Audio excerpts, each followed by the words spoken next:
Welcome back to morning edition. నేటి చర్చా కార్యక్రమంలో పాల్గొనడానికి విశ్లేషకులు ప్రకాష్ గారు, అట్లాగే కాంగ్రెస్ ఎమ్మెల్సీ యాదవ్ రెడ్డి గారు చర్చలో ఉన్నారు. ప్రకాష్ గారు చెప్పండి, ఇవాళ బాలరాజుకు సంబంధించినటువంటి ఇన్సిడెంట్ అసెంబ్లీలో జరిగింది.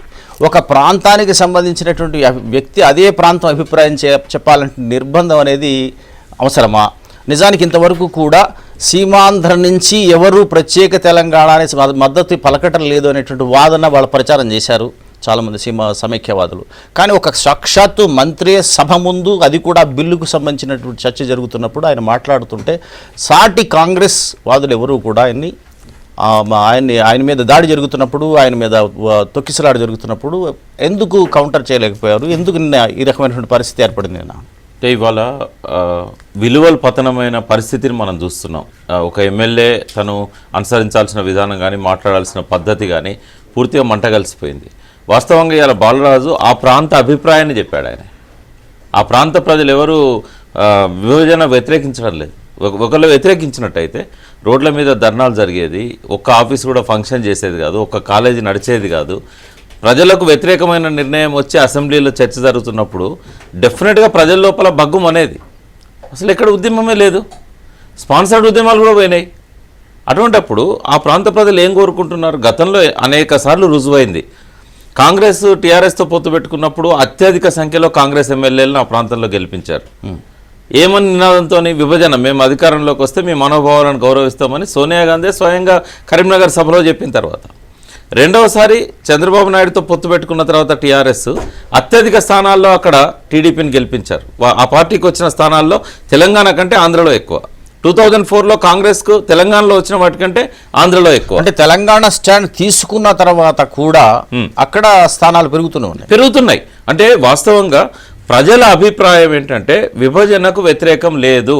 అదే అభిప్రాయాన్ని ఆయన బాలరాజు గారు చెప్పారు. తప్పేముంది? అది వీళ్ళు ఏంటంటే వీళ్ళు కొమ్ము కాస్తున్నది, సంపన్నుల కొమ్ము కాస్తున్నారు, ఇక్కడ ల్యాండ్ గ్రాబర్స్ కొమ్ము కాస్తున్నారు. ఇక్కడున్న ప్రజాప్రతినిధులు, సీమాంధ్రకు సంబంధించిన ప్రజాప్రతినిధులు ఎవరైతే నిన్న బాలరాజును అడ్డుకున్నారో, మాట్లాడనీయకుండా తొక్కేశారో, వాళ్ళంతా కూడా కొమ్ము కాస్తున్నది ఇక్కడున్న గుండాలకు, ఇక్కడున్న కబ్జాకోర్లకు, ఇక్కడున్న సంపన్నులకు, ఇక్కడున్న పెట్టుబడిదారులకు.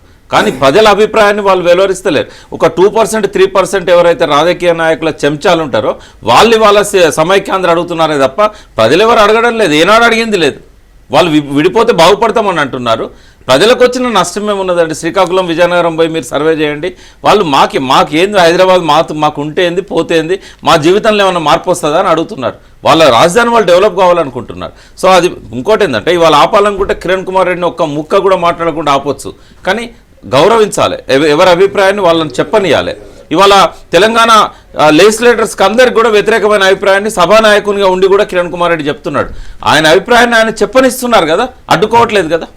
కాబట్టి ఎవరైనా కూడా ఆ సాంప్రదాయాన్ని గౌరవించాలి. ఏ సభ్యునికైనా స్వేచ్ఛగా తన అభిప్రాయాన్ని చెప్పే అవకాశాన్ని ఇవ్వాలి.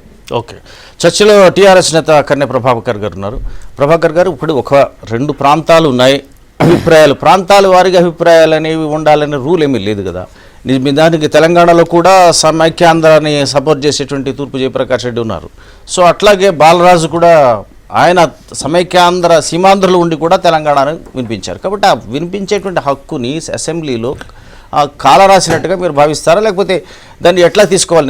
నిన్న సన్నివేశాన్ని అంటే చాలా కాలంగా మేము చెప్పుకొస్తున్నటువంటి విషయం నిన్న అసెంబ్లీ సాక్షిగా నిజమైంది. అసెంబ్లీలోనే రాష్ట్ర ప్రజలందరూ చూస్తుండగా సాక్షాత్తు రాష్ట్ర మంత్రి కాంగ్రెస్ పార్టీ తీసుకున్నటువంటి నిర్ణయానికి నేను అనుకూలంగా ఉన్నానని చెప్పడం అనేది అక్కడ ఉన్నటువంటి ప్రజల్లో ఉన్నటువంటి మనోభావాల్ని వ్యక్తీకరిస్తున్నట్టు కనిపించింది. సామాన్యుడు చెప్పలేడు. నిజానికి ఛానల్ టీవీల ముందుకు వచ్చో లేకపోతే వేదికల మీద సామాన్యుడు చెప్పలేడు. చెప్పే అవకాశం ఉన్నటువంటి మంత్రి చెప్పిండ్రు అని అంటే ఆయన అక్కడ అభిప్రాయం రిఫ్లెక్ట్ అయినట్టే. వారొక్కరే కాదు, మేము చాలా కాలం కలిసి ఒక మాట చెప్తా ఉన్నాం. అక్కడ ఉన్నటువంటి బడుగు బలహీన వర్గాలకు సంబంధించినటువంటి అనేక మంది ఎమ్మెల్యేలు, ఎంపీలు తెలంగాణ బైఫర్కేషన్కు సుముఖంగా ఉన్నారు అనేటువంటిది దాన్ని తొక్కిపెట్టిండ్రు. అసలు దాన్ని మాట్లాడనీయటం లేదు. అయితే ఎప్పుడు మాట్లాడతారు అంటే సందర్భం వచ్చినప్పుడు మాట్లాడతారు. ఆ సందర్భం ఏంటంటే అసెంబ్లీ సాక్షిగా ఇవాళ బాలరాజు గారికే అవకాశం వచ్చింది. బాలరాజు గారితో ప్రారంభమైనటువంటి ఆ చర్చ నిజానికి 294 మంది మాట్లాడే అవకాశం వస్తే అనేక మంది నుంచి ఆ మద్దతు వస్తుంది. అయితే ఇంతకుముందు ప్రకాష్ గారు అన్నట్టుగా శ్రీకాకుళంలో ఉన్న వాళ్ళకో, చిత్తూరు వాళ్ళకో హైదరాబాద్ మీద ఎందుకు రొమాన్స్ ఉంటుందండి? ఆ ప్రేమ ఎవరికన్నా ఉంటుంది, ఆ అనవసరమైనటువంటి ఆ రొమాన్స్ ఎవరికన్నా ఉంటుంది అంటే ఇక్కడ అక్రమంగా ఎవరైనా సంపాదించుకున్నారు. దూరం పెరుగు కొద్దీ అనురాగం పెరుగుతుంది అనుకుంటారు. అంటే ప్రజలకు కాదు, ప్రజలకు పెరిగితే పర్వాలేదు, ప్రజలకు పెరిగితే శ్రీకాకుళం ఎక్కడ హైదరాబాద్ ఎందుకు పెరగదు అని అంటే ఎవరైనా కానీ తమ కేంద్రం దగ్గరికి రావాలి అంటే పరిపాలనా కేంద్రం దగ్గరికి రావాలని కోరుకుంటారు తప్ప 700 కిలోమీటర్లు ప్రయాణం చేయాలని చెప్పేసి ఎవరు కోరుకోరు. ఇవాళ ప్రజల్ని ఒక్కరోజు మోసం చేయగలుగుతారు, 2 రోజులు మోసం చేయగలుగుతారు, కానీ ఇవాళ అక్కడ ఉద్యమాలు జరగట్లేదని మనం చర్చ చేసుకుంటా ఉన్నాం కదా. నిజానికి జరిగిన ఆందోళనలు, గొడవలు కొంతకాలం మాత్రమే స్పాన్సర్డ్ గొడవలు జరిగినాయి. ఓకే, నిజానికి అక్కడ ఉన్నటువంటి కొంతమంది ఉద్యోగులు ఎవరన్నా వస్తే వాళ్ళని అవమానపరచడానికి మన ఉద్దేశం ఏం కాదు. నిజానికి వాళ్ళు అక్కడ ఉన్నటువంటి అప్పుడున్నటువంటి పరిస్థితుల్లో, తాత్కాలికమైనటువంటి పరిస్థితుల్లో అభద్రతకు ఫీల్ అయిందేమో. తర్వాత వాళ్ళకి అర్థమైంది నిజానికి శ్రీకాకుళం నుండి ఆర్టీసీ కార్మికుడు విశాఖలో బస్ భవన్ కావాలని కోరుకుంటాడు, ఆర్టీసీ హాస్పిటల్ కావాలని కోరుకుంటాడు తప్ప హైదరాబాద్ దాకా ట్రైన్లో వచ్చి ట్రీట్మెంట్ చేసుకోవాలని కోరుకోరు. అదేవిధంగా ఎక్కడ ఉన్నటువంటి టీచరు ఈ జోనల్ వ్యవస్థలో, ఇప్పుడు నెల్లూరులో ఉన్నటువంటి టీచరు జోనల్ వ్యవస్థలో అక్కడే ఉంటాడు తప్ప హైదరాబాద్కి వచ్చేటువంటి అవకాశం లేదు. ఎవరు హైదరాబాద్ రాగలుగుతారు అని అంటే అక్రమంగా స్పౌస్ పేరు మీద, మ్యూచువల్స్ పేరు మీద, డిప్టేషన్ల పేరు మీద హైదరాబాద్కు వచ్చి తిష్ట వేసినటువంటి కొంతమంది ఎంప్లాయీస్కు మాత్రమే ఈ ప్రాబ్లము. దాంతోపాటు హైదరాబాదులో అక్రమంగా సంపాదించుకున్నటువంటి ఆస్తులని కాపాడుకుందామని అనుకుంటున్నటువంటి రాజకీయ నాయకులకు సంబంధించినటువంటి బాధనే కానీ ప్రజలకు లేదన్నటువంటి విషయం చాలా స్పష్టమైంది. ఇంత తీవ్రమైనటువంటి అంటే విభజన అనివార్యం జరిగిపోతుంది అన్నప్పుడు గతంలో జూలై 30 తర్వాత జరిగినటువంటి ఆ టీవీలలో కనిపించింది కానీ ఆ పేపర్లో కనిపించింది. ఎందుకు కనిపించడం లేదు అంటే ఆ నిమిషానికి రెచ్చగొట్టినారు. ఆ నిమిషానికి కొంతమందిని రోడ్ల మీదకి స్పాన్సర్డ్ అంటే 1.5 hours స్పాన్సర్డ్ ప్రోగ్రామ్ చేసినారు. 10:30కు రోడ్ల మీదకి రావాలి, 12 గంటలకు మళ్ళీ ఎక్కడికి స్కూల్కి అక్కడికి వెళ్ళిపోవాలి, ఎక్కడికి ఆఫీస్లకు పోవాలి. అవి ఫోటోల్లో రావాలి, దానికి అనుకూలమైనటువంటి మీడియాలో పతాక శీర్షికను చేర్చాలి. తద్వారా తెలంగాణ వ్యతిరేక ఉద్యమం అద్భుతంగా జరుగుతుందని చెప్పాలి. మీడియాలో ఉన్నది కానీ జనంలో లేదని. Exactly right. సో చర్చా కార్యక్రమంలో పాల్గొనడానికి తెలుగుదేశం నేత దయాకర్ రెడ్డి గారు ఉన్నారు.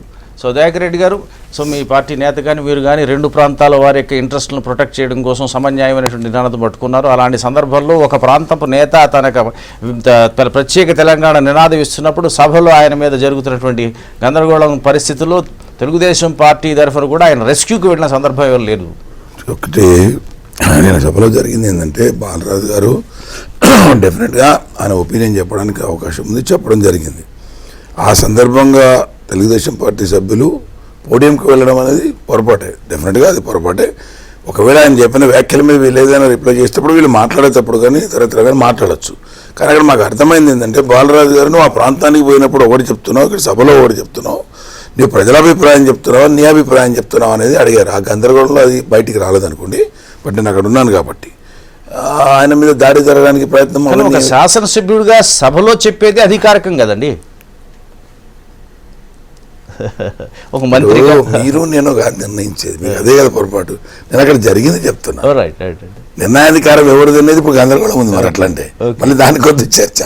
అక్కడ జరిగింది ఏంటంటే బాలరాజు గారు చాలా స్పష్టంగా చెప్పడం జరిగింది. మా యొక్క అధినేత, మా అధినేత్రి ఇచ్చినటువంటి ఆర్డర్ నేను తూచా తప్పకుండా నేను పాటించదలుచుకున్నాను, ఏ ఇబ్బంది ఉన్నప్పటికీ, మా ప్రాంతం ఉన్నప్పటికీ. కానీ మాకు కూడా సపరేట్ గిరిజన ప్రాంతంగా చేస్తే బాగుంటుంది అని వాళ్ళ యొక్క గిరిజన ప్రాంతం యొక్క వాళ్ళ అభిలాషను ప్లస్ తెలంగాణకు మేమే వ్యతిరేకం కాదు తాను అన్నట్టు చెప్పాడు. కానీ మా ప్రజలంతా అనమాట వాళ్ళ అని మళ్ళీ మాట్లాడితే ఏమన్నా అంటే మా ప్రజలకు ఆకాంక్షలకు అనుగుణంగా నడుచుకుంటాం, మా అధినేత్రి చెప్పిన దానికి కట్టుబడి ఉన్నాను, 2 చెప్పాడు ఆయన. సో అంతకంటే ఎక్కువ ఆయన చెప్పడానికి వీలు లేదు కూడా. పాపం ఆయనకు ఈజ్ రైట్. ఇప్పుడు అన్న చెప్పినట్టు కానీ మేము అందరం చెప్పినట్టు ఆ ప్రాంతంలో ఉద్యమము తెలంగాణ పట్ల వ్యతిరేకంగా ఉందని మేము అనుకోవడం లేదు. డెఫినెట్గా ఇక్కడ సెటిల్ అయినటువంటి కొంతమంది నాయకుల వాళ్ళు వస్తున్నటువంటిది వాళ్ళ ఇంట్రెస్ట్లు కాపాడుకోవడానికి వాళ్ళ భయాందోళనతో వస్తున్నవి. అవి తొలగించేటువంటి ప్రయత్నం చేయండి. దాంట్లో రైట్ పర్సన్స్ ఉన్నారు, రాంగ్ పర్సన్స్ ఉన్నారు.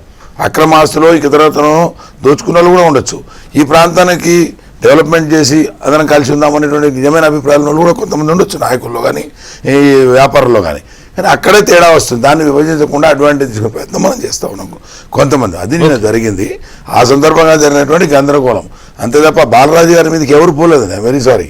బాలరాజు గారి మీదకు ఆయన వ్యాఖ్యలు ఏదైనా చెప్పేది ఉంటే పోడియం దగ్గరికి పోకుండా చెప్పుంటే బాగుండేది. ఆ మాటనే మేము చెప్తున్నాం. ఆ సందర్భంగా వెంకట వీరయ్య గారు అప్పుడే వచ్చారు బయట నుంచి. ఆయనకి ఏం జరుగుతుందో తెలియదు, ఏదో జరుగుతుందని పరిగెత్తుకుపోయాడు. ఆయన పరిగెత్తుకుపోతే ఆయన పట్టుకురాలని నేను పోయి లాగుతుంటే హరీష్ అదే టైంలో చంద్రబాబు గారి మీద ఏదో వ్యాఖ్యలు చేశాడు. దాని మీద హరీష్ను కోప్పడ్డా మేము అందరం, అంతే తప్ప బాలరాజు మీద గారి మీద అక్కడ ఏమీ జరగలేదు. బట్ మా సభ్యుల్లో ఆ ప్రాంతం వాళ్ళు బాలరాజు నువ్వు అక్కడోటి మాట్లాడతావు ఇక్కడోటి మాట్లాడతావు అన్నారు. అదేదో వీళ్ళు మాట్లాడేటప్పుడు అది ఎస్టాబ్లిష్ చేయొచ్చు. బాలరాజు వ్యాఖ్యల పట్ల బాలరాజు పట్ల మీ సభ్యులు గౌరవంగానే వ్యవహరించారని అనుకోవాలన్నమాట. బాలరాజు పట్ల కాదు మరి అదే చెప్తున్నా, అక్కడ డైవర్ట్ అయింది, డైవర్షన్ వస్తలేదు, బాలరాజు మీద తీసుకుపోయే ప్రయత్నం చేశారు అందరూ. కరెక్ట్ అంటున్నారు. సో కాంగ్రెస్ పార్టీ కూడా 2 ప్రాంతాల సభలు ఉన్నారు, కానీ యాక్చువల్గా కాంగ్రెస్ పార్టీ నిర్ణయానికి అనుసారంగా రాష్ట్రపతి వచ్చినటువంటి బిల్లు, కాంగ్రెస్ సభానాయకుడు ఉన్నాడు, అందరూ ఉంటుండగా బాలరాజు తన ఒక అభిప్రాయాన్ని ఒక మంత్రిగా ఒక శాసనసభ్యుడిగా అభిప్రాయాన్ని చెబుతుంటే ఆయన గొంతు నొక్కేసినట్టుగా భావిస్తున్నది నిజమేనా, లేకపోతే ఆయన నిజంగానే హాయిగా చెప్పనిచ్చారు, ఆయనకి ఇవ్వాల్సినంత గౌరవం ఇచ్చారు, అభిప్రాయాన్ని చాలా గొప్పగా స్వీకరించారని భావించవచ్చా? ఇప్పుడు ఆ హౌస్లో దయాకర్ రెడ్డి గారు స్వయంగా ఉన్నారు, వారు ఇప్పటివరకు వారు చెప్పారు. ఏది ఏమైనప్పటికీ ఒక సభ్యుడు వారి అభిప్రాయాన్ని వెలిపించేటప్పుడు ఈ మధ్యన అడ్డుకొని ఈ వారి ప్రసంగాన్ని భంగం చేయడం కానీ, వారి మీద కామెంట్స్ ఒక రకమైన కామెంట్స్ చేయడం కానీ 2 సభల్లో జరుగుతుంది. అది చాలా దురదృష్టము. కౌన్సిల్లో ఇటువంటి చర్చలు వచ్చినప్పుడల్లా కూడా చాలామంది సభ్యులు అడ్డుకున్నారు, వెళ్ళారు. కాకపోతే అక్కడికిక్కడ ఒక వ్యత్యాసం ఏముందంటే, అక్కడ ఎవరైనా అప్పీల్ చేస్తే ఆ పార్టీ సభ్యులు కూడా లేచి ఇది ప్రవర్తన ఇటువంటి మంచి కాదని చెప్తున్నారు. ఇక్కడికి వచ్చే వరకు ఏంటంటే పార్టీల వారిగా ప్రాంతాల వారిగా విడిపోయి కొంతమంది వెళ్ళలోకి వెళ్ళిపోతున్నారు, ఏదో కామెంట్స్ చేస్తున్నారు, దాంతో ఈ రచ్చ పెరుగుతుంది. ఇది చాలా దురదృష్టము. కానీ ఒకటి మాత్రం నిజం, బాలరాజు నిన్న వారు వెలిపించిన అభిప్రాయాన్ని తప్పకుండా గౌరవించవలసిన అవసరం ఉంది. ఒకవేళ నిజంగా కూడా ఆ ప్రాంతంలో ఉన్నప్పుడు ఆయన ఏదైనా కామెంట్ చేసినప్పుడు నిన్న అసెంబ్లీలో చేసిందే పరిగణలోకి తీసుకోవాల్సిన అవసరం ఉంటుంది. ఆయన ప్రైవేట్గా మాట్లాడినప్పుడు కూడా నేను పార్టీ అభిప్రాయాన్ని తప్పకుండా గౌరవిస్తానని చెప్తూ వచ్చాడు ఇంతకాలం నుంచి. సరే, అక్కడ ఉన్నప్పుడు ఎవడన్నా ఏదైనా కామెంట్ చేసినప్పటికీ అక్కడున్న పరిస్థితులను బట్టి అప్పుడు అది సర్దుమనగడానికి ఏదైనా సాఫ్ట్ కామెంట్ చేస్తుండొచ్చు, కానీ చాలా గట్టిగా అనే అభిప్రాయాన్ని పార్టీ ముందు అధికారంగా తీసుకోవడమే కాక అసలు వారు అక్కడ వాళ్ళతో ఆర్గ్యుమెంట్ కూడా ప్రైవేట్గా ఉన్నప్పుడు కూడా చేస్తున్నాడు. అయ్యా నిజమేనయ్యా, మన ప్రాంతానికి ఏమైనా అవసరం ఉంటే దాన్ని కొట్లాడదాం, కానీ మీరేదో ముఖ్యమంత్రి గారు ఒక స్టాండ్ తీసుకున్నారు కాబట్టి మనము బ్లైండ్గా అదే తీసుకోవడం మంచిది కాదు. మనకు ఇప్పుడు ఈ విషయం జరిగిపోయింది, దీన్ని ఆపుతామనేది మీకు ఉంటే నమ్మకం మీకు ఉండొచ్చు, కానీ నాకు లేదని చెప్తూ వచ్చాడు ఆయన కలకాలం. కాబట్టి సభ్యులు ఏది అభిప్రాయం వెలిపించినా ఈ హౌస్లో జరిగే ప్రవర్తనలు మాత్రం తప్పకుండా ఖండించవలసింది. ఎందుకంటే నేను చెప్తే ఒక్కొక్క సెకండ్, ఇప్పుడు పెద్దలు చాలామంది సీనియర్ సభ్యులు కూడా వాళ్ళు ప్రైవేట్గా మాట్లాడేది ఒకటి, అక్కడ మాట్లాడుతున్నది ఒకటని చాలా క్రిటిసిజం వస్తుంది. అప్పుడేమన్నా తొందరగా అయిపోతే బాగుండయా అని చెప్పేవాళ్ళు చాలా మంది ఉన్నారు. కానీ ఆడికి వచ్చే వరకు ఏదో మా పబ్లిక్ లో మా గురించి మేము వాళ్ళ దిక్కున్నట్టు కనపడాలి అనే ఉద్దేశంతో కొంతమంది చెప్తూ వస్తున్నారు. అది చాలా దురదృష్టం. గ్యాలరీస్ ఎక్కువ మాట్లాడతారు బయటకు. చెప్పండి. మనకు ఇప్పుడు వచ్చినటువంటి ప్రెసిడెన్షియల్ ఆర్డర్ ప్రకారము సభలో నామోదు చేయమన్నారు కాబట్టి బాలరాజు మంత్రిగా సభ్యుడిగా ఆ పార్టీ సభ్యుడిగా చెప్పింది యాక్చువల్లీ రైట్. అది అట్లా అనుమానం లేదు, ఇట్స్ మోస్ట్ వెల్కమ్. ఆయన అభిప్రాయం కూడా ప్రజల్లో లేదు, మేము ఎప్పటి నుంచో చెప్పుడు కాదు. మేము ఎంత ఫైట్, మా పార్టీ విషయంలో పార్టీ ఉండాలి, తెలుగుదేశం ఇక్కడ అనేది ఒకటి ఎంత ఫైట్ ఉందో తెలంగాణ రావాలని అంతే ఫైట్ ఉంది. సో దాన్ని జీర్ణించుకోలేక కొంత ఇబ్బంది పడతారు, మేము పడుతున్నాం అంతే తప్ప నిన్న పోడియం దగ్గరికి మా వాళ్ళు పోవడం మాత్రం పొరపాటు. నేను కేర్ చెప్తున్నాను, ఇట్స్ పొరపాటు. ఏదైనా ఆయన చెప్పిన దాంట్లో అక్కడ సభల్లో ఒకటి చెప్పి ఇక్కడ ఒకటి చెప్పి ఉంటే నువ్వు ఆడ చెప్తావు, 2 చెప్పారు, ఒక మాట అప్పీల్ చేయడానికి అవకాశం ఉంది. సభ్యులుగా అక్కడ నుండి ఇక్కడ ఉంటే దగ్గర అప్పీల్, బట్ పోడియం దగ్గర పోయి నువ్వు అని అదే అనడం మాత్రం కరెక్ట్ కాదు, అనుచితమైన. దాన్ని కంట్రోల్ చేసే ప్రయత్నంలో ఒకరిద్దరం పోయి మేము ఇరుక్కున్నాం దాంట్లో.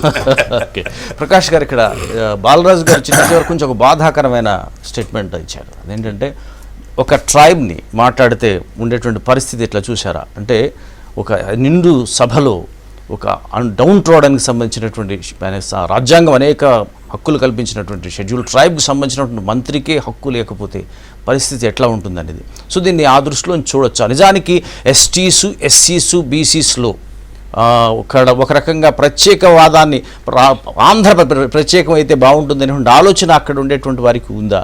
నిన్న ఇంకొక సందర్భం ఏంటంటే, మన ఈయన కేటీఆర్ గారు మాట్లాడుతూ ఉపన్యాసంలో సీమాంధ్రకు సంబంధించినటువంటి కవులు వేసినటువంటి, తెలంగాణకు మద్దతుగా వేసినటువంటి ఒక పుస్తకంలో ఉండేటువంటి వాక్యాలు కూడా ఉటంకించారు. కాబట్టి అందులో ఎక్కువ భాగం ఎస్సీ, ఎస్టీ, బీసీకి సంబంధించినటువంటి కవులు ఉన్నారు. సో దీన్ని బట్టి అక్కడ ఉండేటువంటి డౌన్ ట్రోడన్ నిజంగా తెలంగాణని కోరుతుంటుందా? అది ఇలా అనడం అనేది డౌన్ ట్రోడన్ని అవమానించినట్టుగా భావించాలా? రెండు విషయాలున్నాయి. ఒకటి, బాలరాజుకు జరుగుతున్న అన్యాయం ఏదైతుందో ఇది వాళ్ళ కొత్త కాదు. 50 ఏళ్ళుగా మీరు అసెంబ్లీ రికార్డ్స్ తీయండి. ఎంతమంది ట్రైబల్ ఎమ్మెల్యేలతో మాట్లాడనిచ్చారు, ఎంతమంది మాట్లాడారు, మాట్లాడగలిగేటోళ్ళు ఎంతమంది అసెంబ్లీకి వచ్చారు, ఎంతమంది పార్టీ టికెట్లు ఇచ్చింది మాట్లాడగలిగే వాళ్ళని. ఒక పద్ధతి ప్రకారంగా అంబేద్కర్ ఇచ్చాడు కాబట్టి, ఇక తప్పదు కాబట్టి ఎలక్షన్లలో ఆ ఎస్టీ కమ్యూనిటీకి టికెట్ ఇస్తున్నారే తప్ప అసలు వాయిస్ ఉన్న వాళ్ళు ఎవరు అసెంబ్లీకి రావట్లేదు. ఎస్టీ ఎమ్మెల్యే గుమ్మడి నరసయ్య కంటతడి పెట్టుకున్న సందర్భం ఉన్నాయి. అయితే అసలు ఫస్ట్ రానియరు, అసెంబ్లీ దాకా రానిచ్చినా కూడా మాట్లాడినారు, వాళ్ళకి అవకాశం కూడా ఇవ్వరు. ఇవాళ ఏంటంటే రాష్ట్రపతి ఇది కాబట్టి అందరి అభిప్రాయాలు చెప్పడానికి అవకాశం ఉంది కాబట్టి ఆయనకు అవకాశం ఇచ్చారు. అది ఖచ్చితంగా అభ్యంతరకరమే. అదే ఒక జేసీ దివాకర్ రెడ్డి లాంటి వానికో ఇంకో అటువంటి అభిప్రాయాలు చెప్పే అవకాశం వస్తే వీళ్ళు ఆపుతారా? వీళ్ళు పోడియం దగ్గర పోతారా? టీడీపీ సీమాంధ్ర ఎమ్మెల్యేలు? ఇదంతా ఏంటంటే ఖచ్చితంగా దళితులకు అనాదిగా జరుగుతున్న అన్యాయం కొనసాగుతున్నది. రెండవది ఏంటంటే సీమాంధ్ర ప్రాంతానికి సంబంధించినంత వరకు చాలా క్లియర్గా ఉన్నారు దళితులు. ఎన్నోసార్లు సభలు సమావేశాలు పెట్టారు. గుంటూరు లాంటి ప్రాంతంలో కూడా మందకృష్ణ ఆధ్వర్యంలో కూడా సభలు జరిగాయి అక్కడ పోయి. అంటే అక్కడ మొదటి నుంచి అంబేద్కర్ను గౌరవించడం అనేది అక్కడ వాళ్ళు చేస్తున్నారు. సో రాష్ట్రాల విభజనకు అంబేద్కర్ కట్టుబడి ఉన్నానని చెప్పాడు కాబట్టి వాళ్ళు ఏంటంటే మొదటి నుంచి ఒక స్టాండ్ తీసుకున్నారు.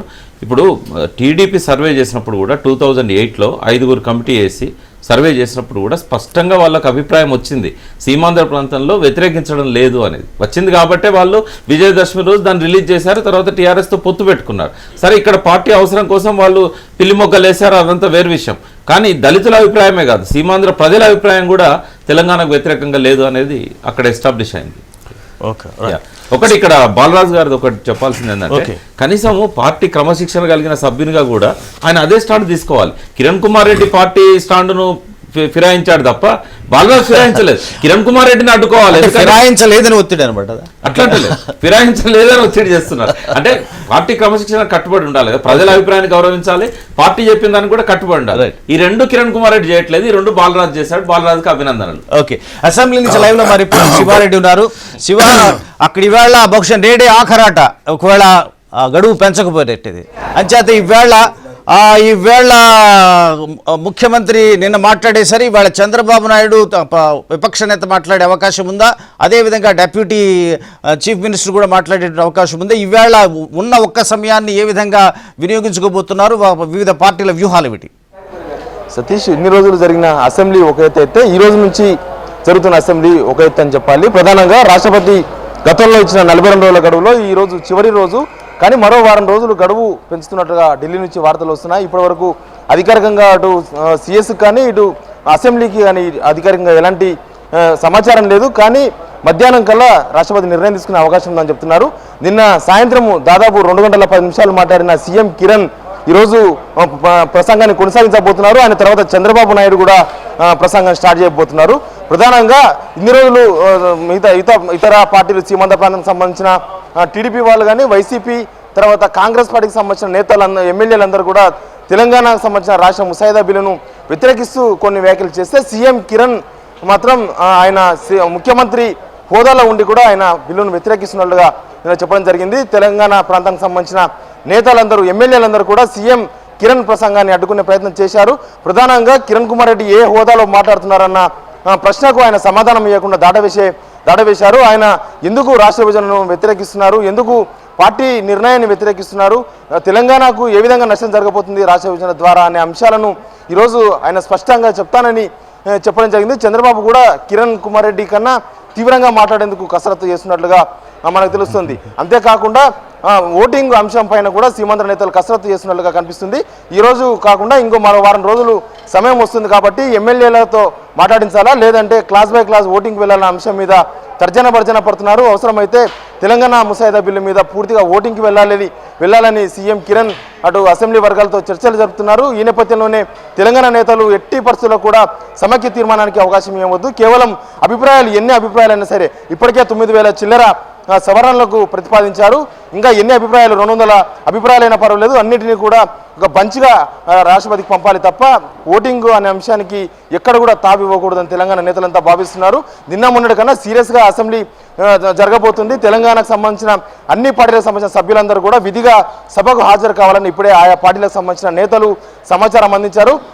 సీఎం కిరణ్తో పాటు చంద్రబాబు ప్రసంగాన్ని కూడా అడ్డుకునే ప్రయత్నం చేయాలని తెలంగాణ నేతలు భావిస్తున్నారు. ఎందుకంటే ఇప్పటి వరకు తెలుగుదేశం పార్టీకి రాష్ట్ర విషయంలో ఎలాంటి స్టాండు లేదు. ఇప్పటికే 3-4 స్టాండులు మార్చుకున్నారు. కాబట్టి అసెంబ్లీ వేదికగా తెలుగుదేశం పార్టీని కౌంటర్ చేసేందుకు తెలంగాణ ప్రాంతానికి సంబంధించిన ఎమ్మెల్యేలందరూ కూడా సిద్ధమవుతున్న పరిస్థితులు కనిపిస్తున్నాయి. కిరణ్ కుమార్ రెడ్డి ప్రసంగం తర్వాత తెలంగాణ ప్రాంతానికి సంబంధించిన నేతలందరూ కూడా మళ్ళీ సమావేశం ఏర్పాటు చేసుకునేందుకు సన్నాహాలు చేసుకుంటున్నారు. ప్రధానంగా కిరణ్ కుమార్ రెడ్డి వ్యూహాన్ని తిప్పికొట్టేందుకు ప్రయత్నం చేస్తున్నారు. సతీష్. ఓకే శివ, ఒకవేళ ఇవాళ గడువు చిట్ట రోజు అయితే కిరణ్ కుమార్ రెడ్డి ఒక తీవ్రమైన నిర్ణయాన్ని ప్రకటించే అవకాశం ఉందని కొన్ని పత్రికలు రాస్తున్నాయి. సో అది నిజమా? ఒకవేళ ఇవాళ లాస్ట్ డే అయినట్టయితే కిరణ్ కుమార్ రెడ్డి తన నిర్ణయాన్ని ప్రకటిస్తారా? అంటే ఇప్పటివరకు ఊహాగానాలు వచ్చాయి కానీ ఎక్కడ ఆయన సన్నిహితులు కానీ ఆయన శిబిరం కానీ సీఎం కిరణ్ కుమార్ రెడ్డి కూడా ఈ వార్తల మీద ఇంతవరకు స్పందించలేదు.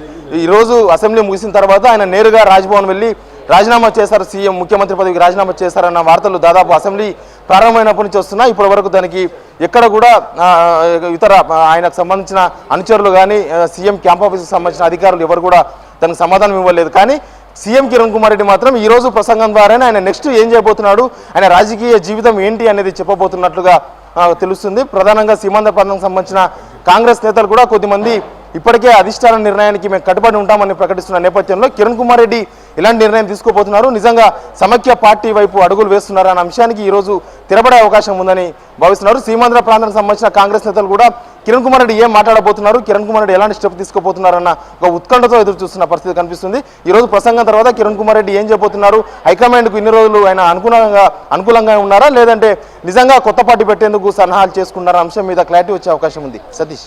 Okay, thank you Shiva.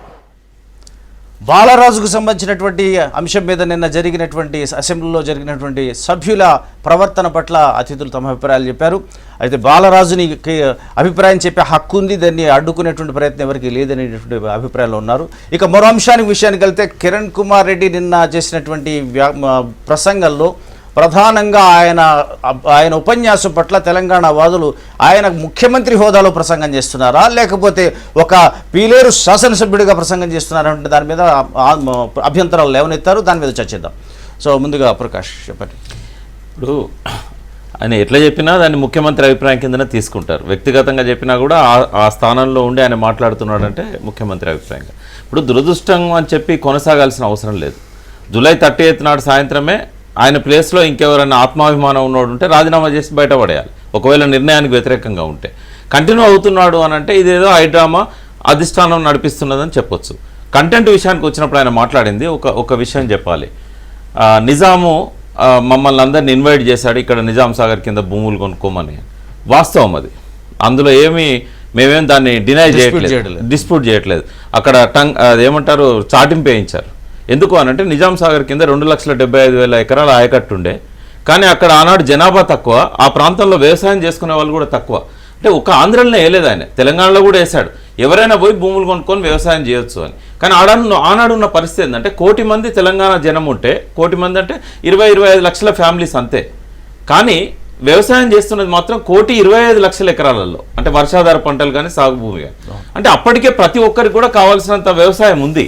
ఇక్కడ వాళ్ళకి అవకాశం లేదని చెప్పి అక్కడి నుంచి కొంతమంది వచ్చి చేశారు. తర్వాత ఇమ్మీడియట్గా రియలైజ్ అయ్యాడు నిజాం.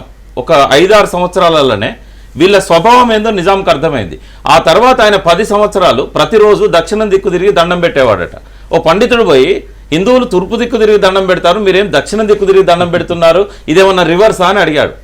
కాదు వాళ్ళు చల్లగా ఉండాలి కోస్తాంధ్రులు, అందుకని నేను దండం పెడుతున్నా. అంటే మీరు పరిపాలించే తెలంగాణ కదా, కోస్తాంధ్రులు ఎందుకు చల్లగా ఉండాలంటే వాళ్ళు చల్లగా ఉండకపోతే నా మీదకి వచ్చి దోచుకుంటారు, మన ప్రాంతం మీదకి వచ్చి అనుభవం అయింది కదా అని చెప్పేసి.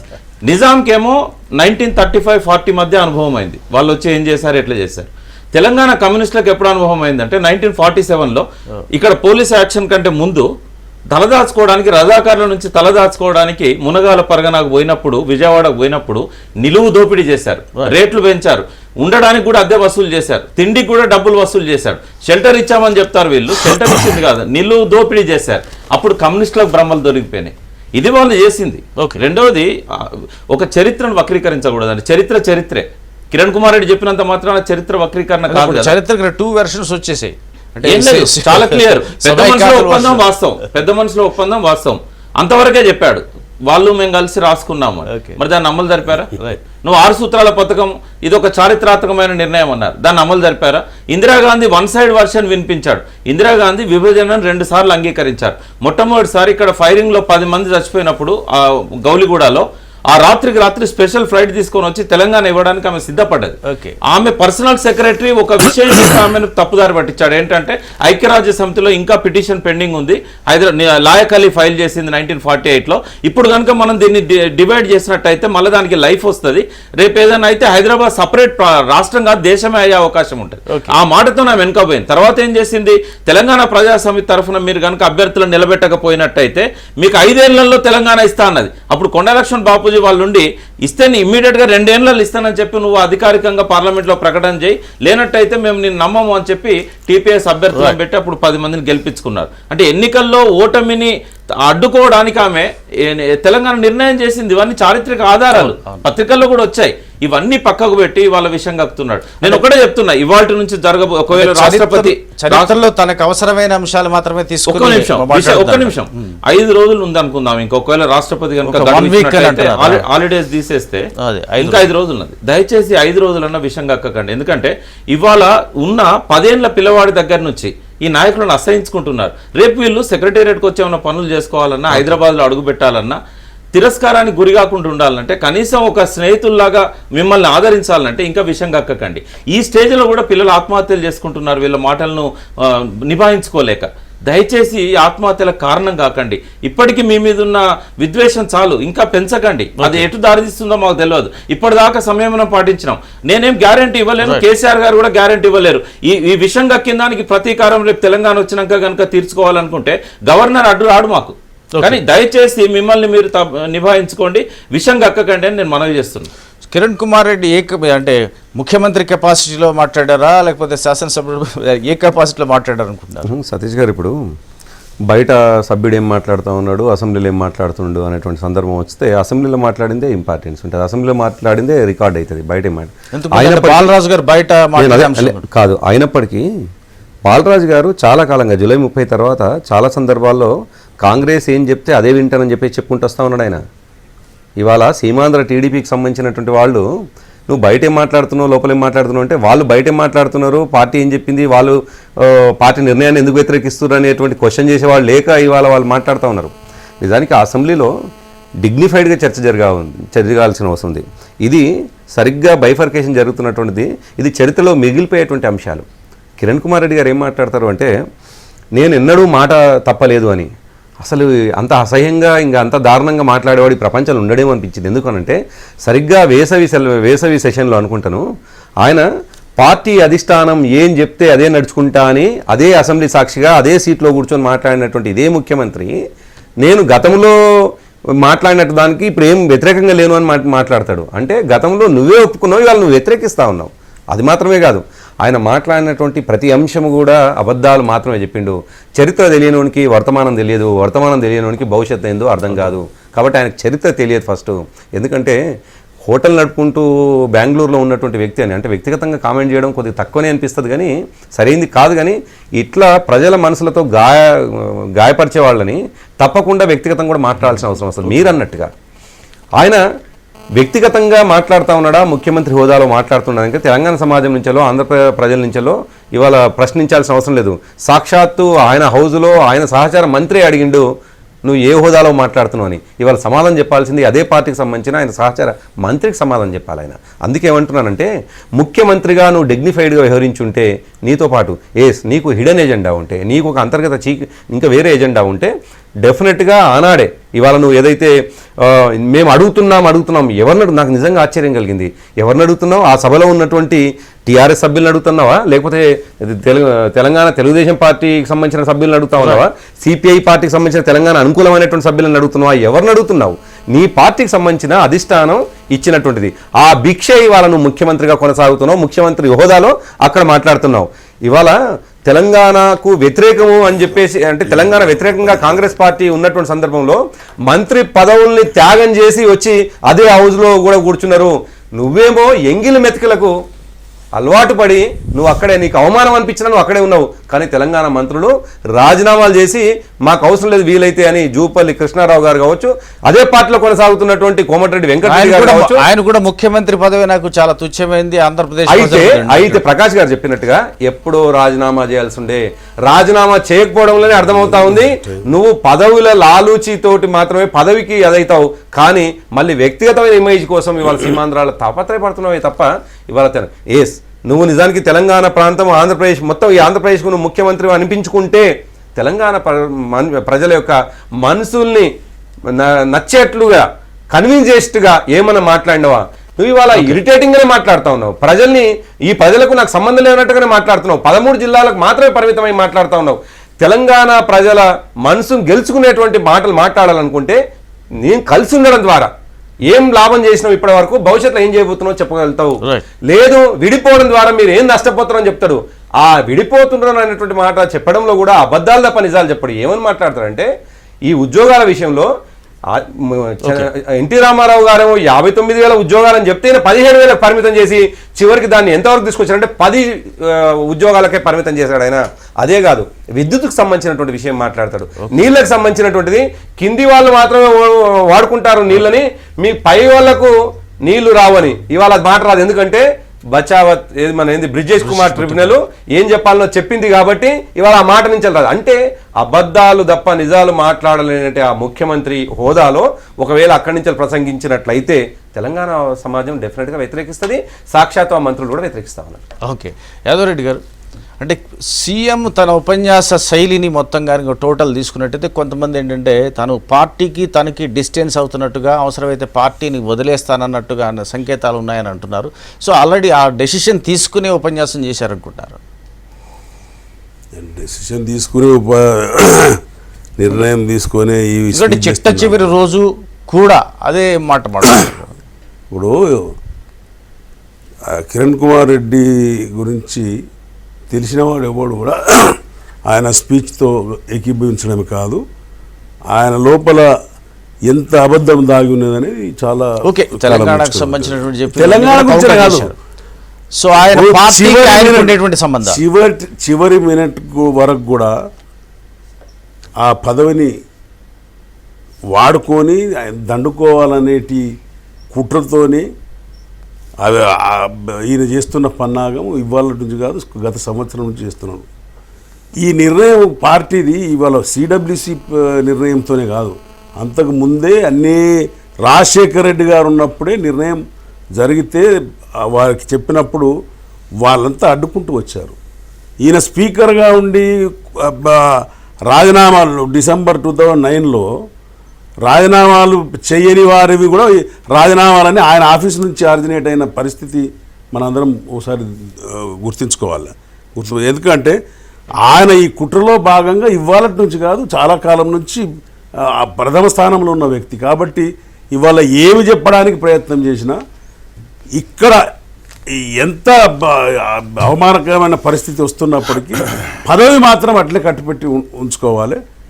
ఆ హైకమాండ్లో మాట్లాడినప్పుడు అనేక సందర్భాల్లో ఈయన మీరు చెప్పిన దానికి నేను తప్పకుండా పదవి కాపాడుకోవడం కోసం లేదా పార్టీ పెట్టుకోవడం కోసం స్పష్టంగా పార్టీ ఎట్లా పార్టీ ఇప్పుడు పదవి పోయిన తర్వాత పార్టీ పెట్టుకోవచ్చు, కానీ ఆయన పార్టీ పెట్టుకున్నంత మాత్రాన ఆయనకేమో ఒరిగేది లేదు.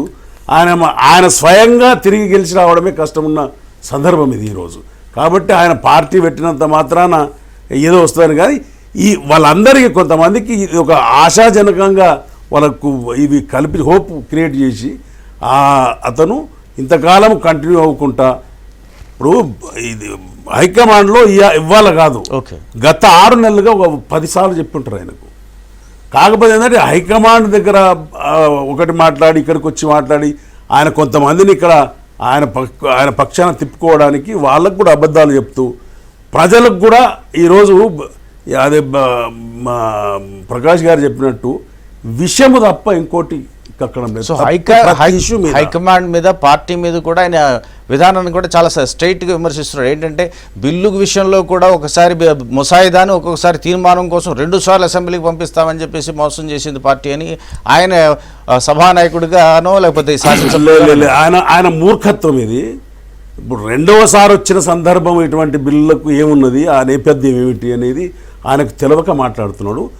నేను ఈ 2000లో జరిగిన ఈ 3 బిల్లులను ప్రతి అక్షరం చదివాను నేను. బహుశా ఎంతమంది చదివారో నాకైతే తెలియదు, కానీ వాటితో పోల్చుకుంటే మన బిల్లులో మన ముసాయిదాలో వచ్చింది ఒక 10% వేరియేషన్ ఉంది.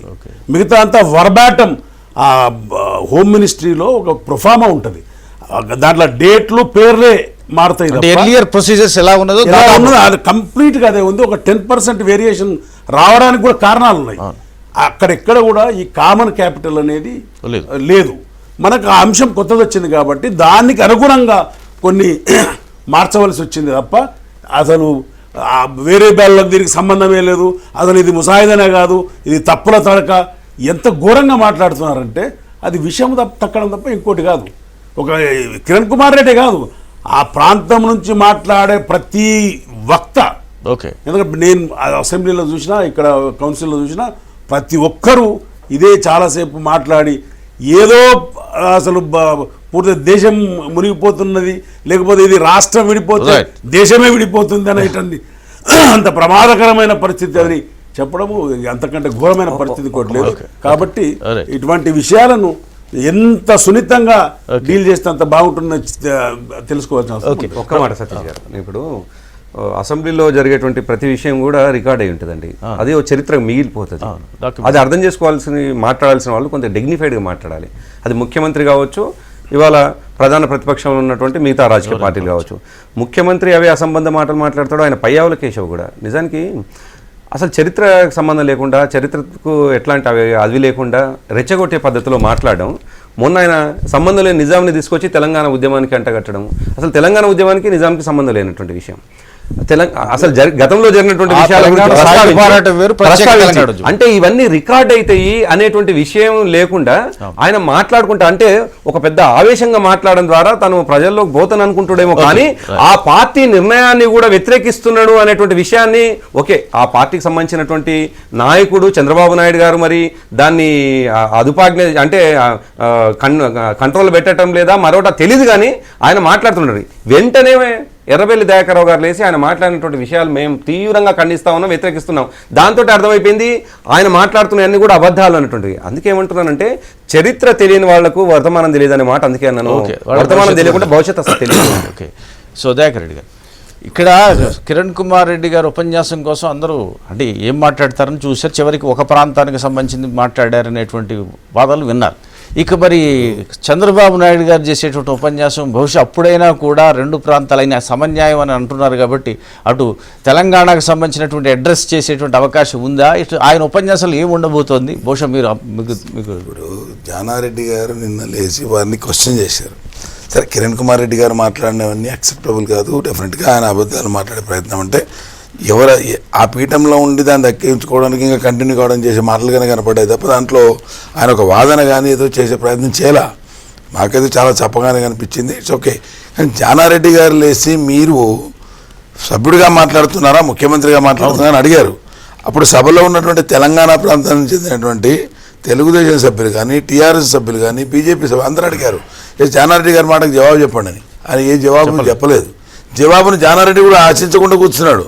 I'm very clear, I'm the I witness. ఆయన ఏమన్నాడు, మీరందరూ ఊరుకోండి, నా మాట రికార్డులకు వెళ్ళిపోయింది అన్నాడు. అంటే జానారెడ్డి గారు దేనికోసం అడిగినట్టు మరి నేను అడుగుతాను. జానారెడ్డి పక్కన ఉన్నటువంటి తెలంగాణ మంత్రులంతా ఒక్కడెందుకు లేదు? సో ఇవన్నీ క్వశ్చన్స్ వస్తాయి. ఇవన్నీ ఆ సభలో ఇంతమంది యాదవ్ రెడ్డి అని చెప్పినట్టు, ప్రకాష్ గారు చెప్పినట్టు, తాను చెప్పినట్టు ఎవరు యాక్టింగ్ వారిని కనపడతా ఉంది. ఇప్పుడు బాలరాజు గారితో సహా అందరూ అఫిడవిట్లు సమర్పించినట్టున్నారు. అంటే నెక్స్ట్ టర్మ్ చంద్రబాబు గారు అడిగే చెప్పండి.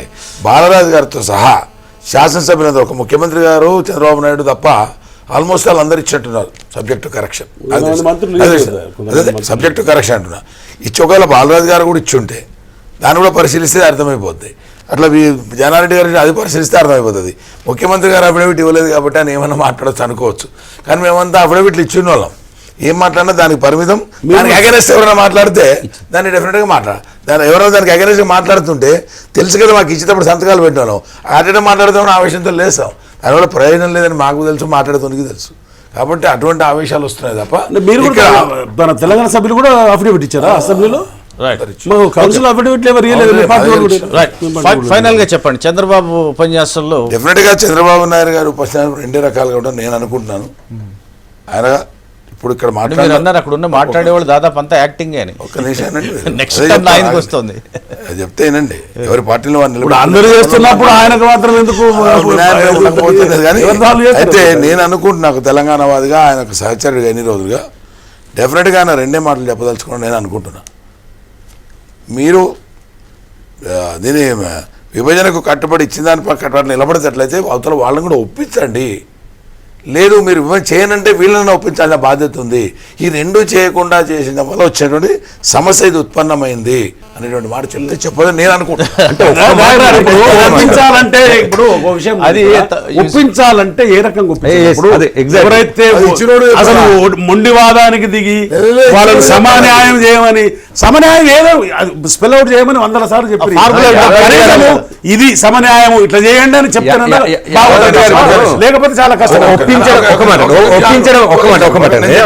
మీరు అందరూ కలిపి చెప్తారు.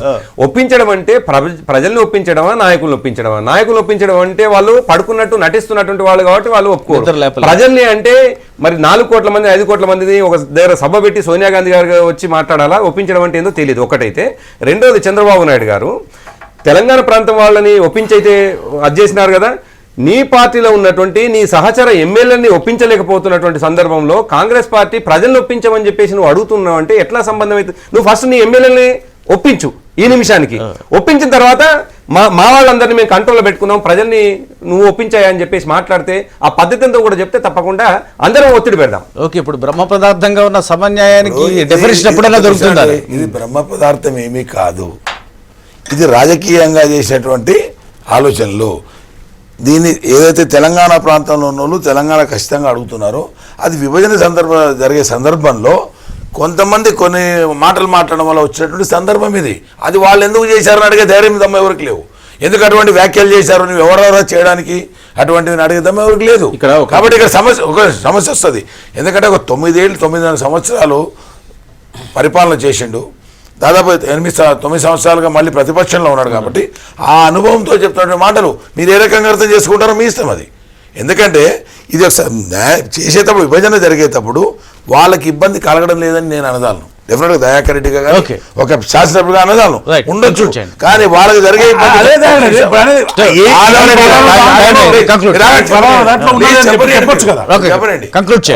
ఎమ్మెల్యేగా కానీ నేను కూడా చెప్పగలను. కానీ మీకు జరిగే 10 పైసలు ఇబ్బంది కంటే మాకు జరుగుతున్న 90 పైసలు ఇబ్బంది అని మేము చెప్పగలుగుతాం.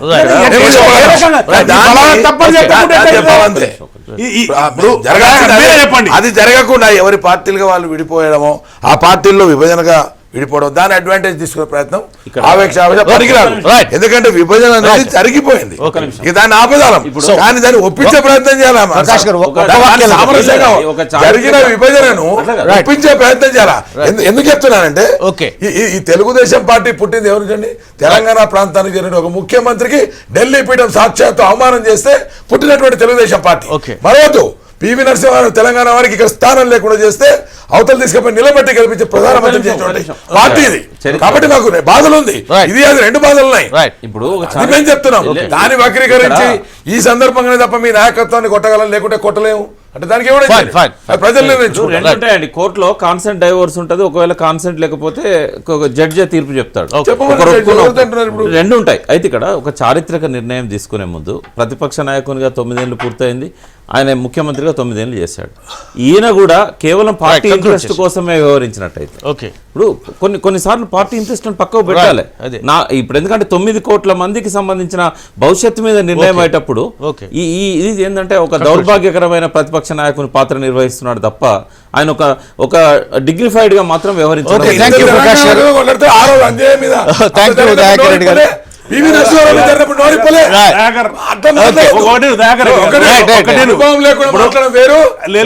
అనుభవంతో బ్యాలెన్స్ గా మాట్లాడడం అజ్యూమింగ్ కాంగ్రెస్ పార్టీ తప్పులు చేసింది, నువ్వెందుకు చేస్తావు తప్పు? ఇప్పుడు నువ్వు ఒకవేళ ప్రతిపక్ష నాయకుడిగా తెలుగుదేశం నువ్వు ఒప్పుకున్నావు, అన్నిటికి ఒప్పుకొని నువ్వే లెటర్ ఇచ్చావు. ఒకవేళ తప్పు జరుగుతుంటే ఈ ఫలానా దగ్గర తప్పు జరుగుతుంది, ఈ తప్పును సవరించుండని ఎందుకు చెప్పడం?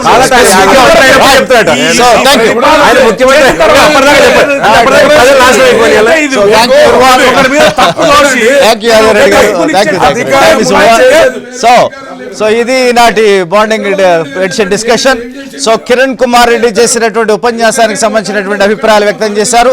సో ఈవేళ చంద్రబాబు నాయుడు గారు చేసేటువంటి ఉపన్యాసంలో అయినా స్పష్టత వస్తుందా లేదా అనేటువంటి అంశం మీద అక్కడ అతిథుల అభిప్రాయాలు చెప్పారు. సో మళ్ళీ ఇక్కడ కూడా సమన్యాయమైనటువంటి అంశమే వస్తుంది, అందులో క్లారిటీ వస్తుందా లేదా అనేటువంటి మీద ఇప్పటికీ కూడా తేలినటువంటి అంశం. సో ఇది ఈనాటి మార్నింగ్ ఎడిషన్. రేపు మళ్ళీ 7 గంటలకు కలుద్దాం. Have a great day.